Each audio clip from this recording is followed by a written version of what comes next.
the show. But first, we're charging toward August, and that means ISU football practice right around the corner. Julia Cox joins us from our newsroom in Pocatello with more on Mike Kramer's ball club. Julia, welcome.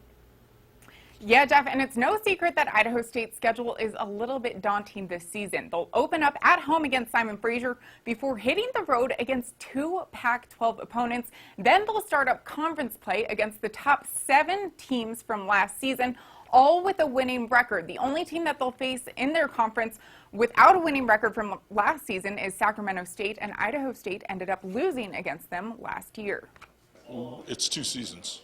You know, we have an opener against Simon Fraser at home, and then those 2 games, and then our season begins. And we got 8 winnable games, as long as we can marshal our strengths and conserve ourselves all the way through. So we face those first 2 mountains, Colorado and Oregon State back-to-back.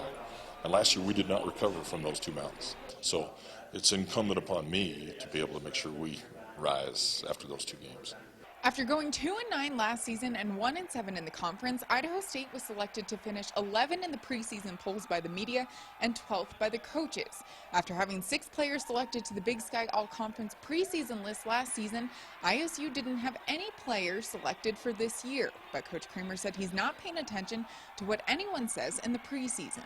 Well, we're 2-9, so who's going to vote for any of our guys? Hayden Stout was the best linebacker in the conference last year. I think he proved it on every play. Yet the coaches don't feel that way. When you're 2-9, you've got no credence. So we'll just let our actions stand for us. Coach Kramer said that a big part of their slide-off from last year was because of injuries to senior defensive back Tyson Manu and junior linebacker Mario Jenkins, both of whom will return to the field this season. Well, we've been waiting since the middle of August of last year to get to this point, when Tyson Manu and Mario Jenkins went down with injuries last year. We knew that it was going to be a stretch for us to repeat to the level we played at in 2014.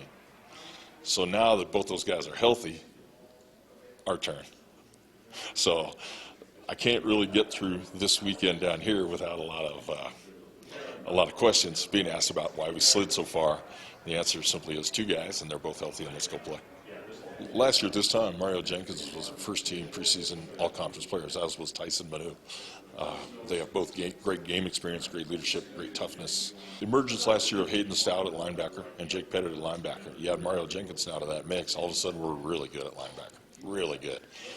When you bring back Tyson in the back end at safety, now you cover up the mistakes we make in the front. Again, makes us a lot better on defense.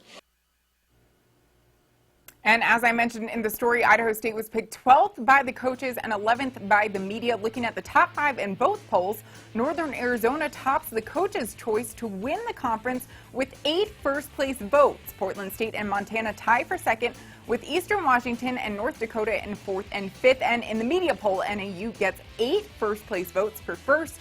Montana selected in second, with Eastern Washington, North Dakota, and Portland State. But Jeff, football is just a few weeks away.